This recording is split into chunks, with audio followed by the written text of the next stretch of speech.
Hi there, folks. My name's Ron Rogers, and this is the story of the XF-85 Goblin, the smallest fighter ever built. It was 15 feet long, 21 inches wingtip to wingtip, and the wingtips folded. And yeah, kind of an interesting aircraft.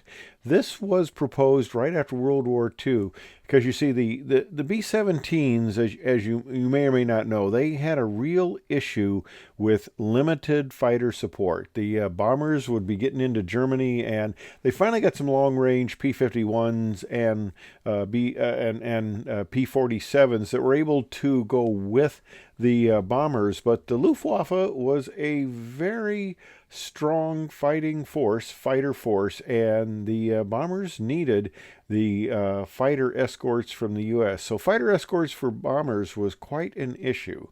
And with the new bombers coming out, the B-29s and the B-36s, they were having 3 to 5 times the range. So the whole issue of fighter escort was getting to be an interesting problem. Now, like I said, you may never have heard of the XF-85 Goblin. I actually ran into this when I was a college student back in the late 60s at a museum just north of Offutt Air Force Base. It's setting out there in the open air next to a B-36, and I'm looking at this thing and wondering, what the heck is that?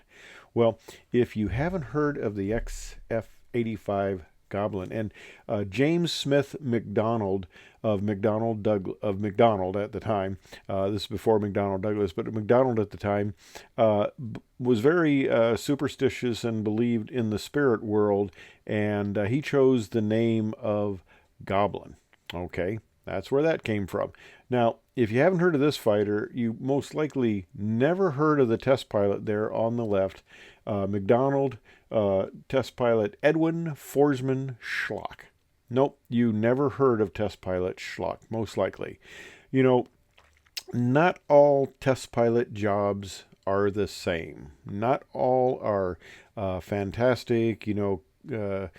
I won't say this wasn't cutting edge technology because it was probably beyond cutting edge technology because there were a lot of problems with this program. If you're a test pilot, and he was the only one, Schlock was the only one who ever flew the Goblins. Only 2 of them were produced, and the program was canceled fairly quickly. But McDonnell Douglas was a new company. They were the only ones who even bid on this aircraft. And it started out with an earlier designation, a P-27, I believe it was, and later morphed into the 85. But McDonnell Douglas was McDonald. It's hard for me not to say McDonnell Douglas. McDonald's was the only ones who even bid on this thing, and kind of an interesting aircraft to be assigned to as a test pilot. I'm not sure I'd have been overly excited, and he doesn't necessarily look overly excited. And the ground sport guy there, probably a mechanic, he's got an expression on his face. It almost looks like, "Are you really going to fly this thing?" Now, the whole idea is up to 4 of these goblins would be carried internally on a B-36. They had a trapeze here, fighter con trapeze it was called. That was for fighter conveyance to bring the fighters with you, and supposedly it would hold 4 of these in the bay, and there were several B-36s set aside to be modified to carry the Goblins. But initially they did the flight testing, and you guys and gals out there who are sharp, you're going, that's not a B-36. No, they used B-29s for the program, and they had quite an interesting time. The first flight with test pilot Schlock was conducted on 23 August of 48. Now, this is the first free flight. They did a number of captive carries just to determine if the aircraft could be carried under the bomber and they could successfully fly. And on a few of these, they actually extended the Goblin into the airstream so the pilot could kind of play with it a little bit, kind of figure out how it handled and things like that, and do some various tests. But it was not the B-29 was not big enough to actually pull this thing internally, so it was always carried captively. Now, the program had a bunch of interesting events. There were 7 test flights of free flights, and only 3 were able to successfully dock. They ran into quite a bit of problems, and the idea supposedly was there were going to be some B-36s that would have these fighters. They would go ahead in an attack on, supposedly Russia. This was the whole nuclear deterrence thing at the time. And they'd have some B-36s that would go in early, launch a whole bunch of these fighters, and they would engage. The enemy was MiG-17s. And this airplane didn't have a lot of great performance to engage a MiG-17. Now you may be saying, wait a minute, I thought I heard something about this concept being used before, and yes, it was. In the 30s, the Navy had a bunch of airships, and there was the USS Los Angeles, the Archon, and the Macon, and all of these dirigibles had the ability to carry fighters. A Curtiss F-9C Sparrowhawk was attached, and these were actually brought into the bottom of the dirigible in a hangar area, and it could carry up to about 5 of these things, single-seat pursuit aircraft. And the U.S., of course, wasn't the only one. Now here on the left is a picture of a Sopwith 2F1 Camel secured under the British Her Majesty's Airship 23R. And on the right is a Curtiss F-9C Sparrowhawk. And you notice the elaborate and extensive trestle type of structure they have for attaching these aircraft. And the program wasn't without limited success. And there was also Project TomTom, where they used a Boeing B-50 and they attached 2 Republic F-84 Thunderjet fighters to the wingtips.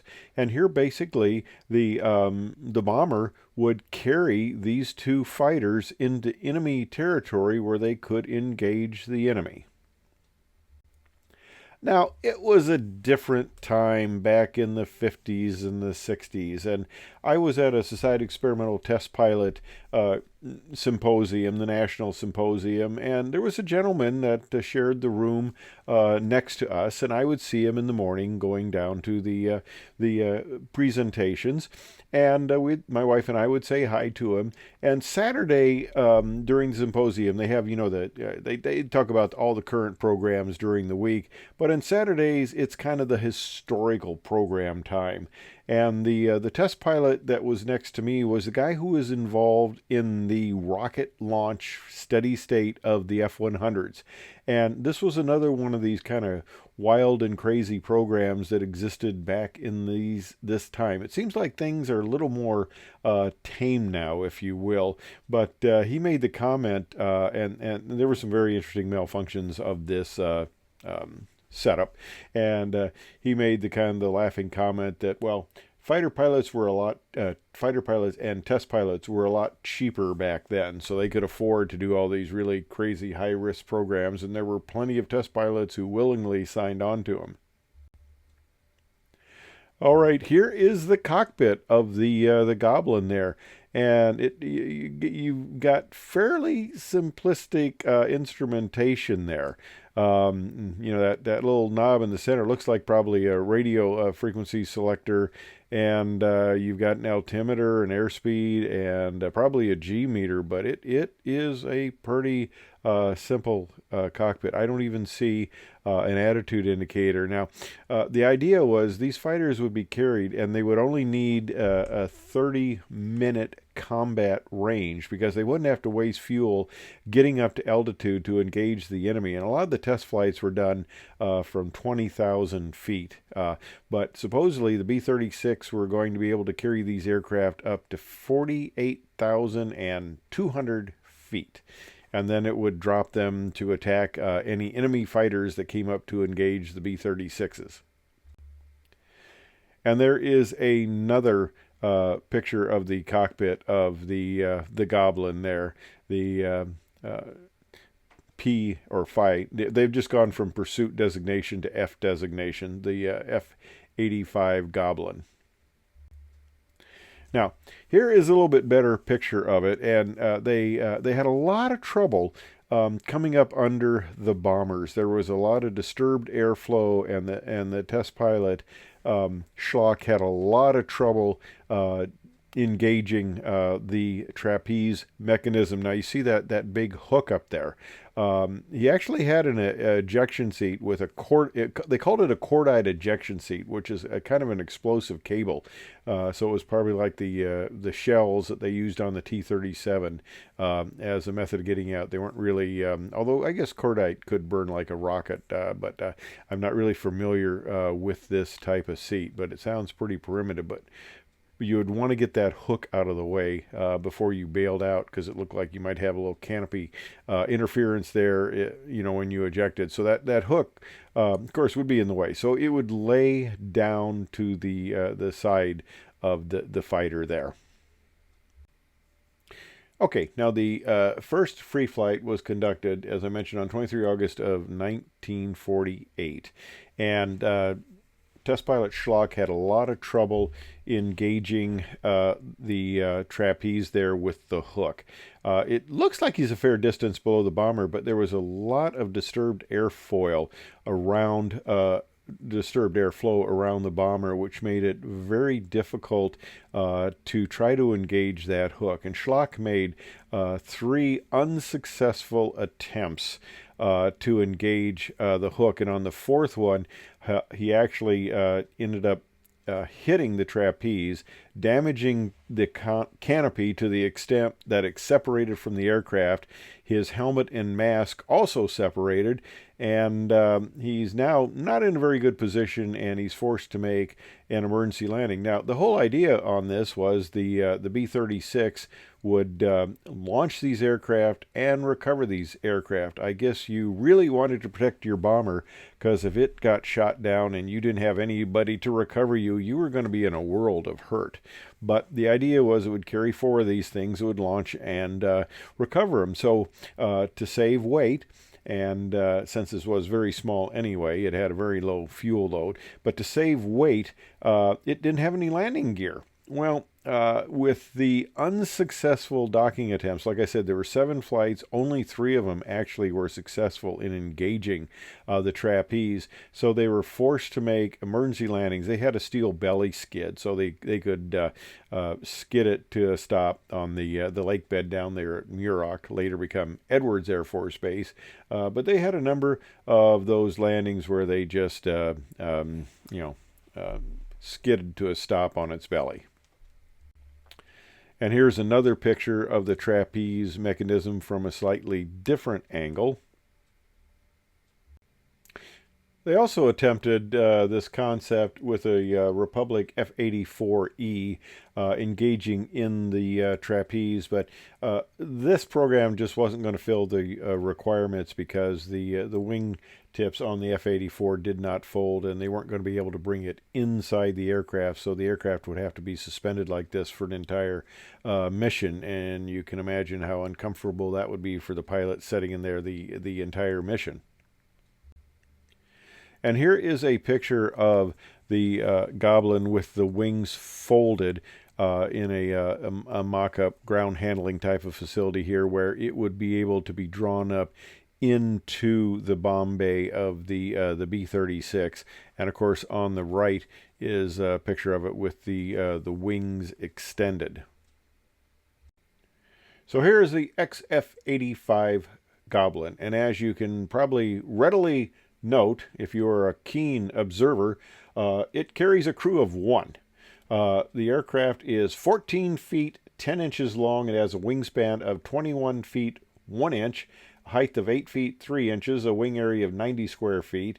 It has a maximum takeoff weight of 5,600 pounds, and it has a power plant of a Westinghouse XJ34-WE-22 turbojet engine that developed 3,000 pounds of thrust. The maximum speed was listed at 650 miles per hour, and it had endurance range of 1 hour and 20 minutes, although the combat range, that's where you're at a lot of high power, was essentially going to be 30 minutes, which, of course, in fighter parlance, engaging the enemy goes very quickly, but you would need 30 minutes to get to the situation where you would engage him. It had a service ceiling of 48,000 feet and a rate of climb listed as 12,500 feet per minute, which is reasonably interesting, and a thrust weight ratio of 0.66. Okay, well, the aircraft doesn't weigh much, so you don't need much of an engine to really get you moving. Well, the program was started in '48 with the first flights, and it was ended a year later. It became quickly obvious that this aircraft was not going to be functional, and it was not going to fill the bill, and they would have to resort to other methods of protecting the bombers, because carrying the fighters like this was not going to be a viable program. And McDonald, test pilot Schlock, did not go down in fame and glory as the first and only pilot of the XF-84 Goblin.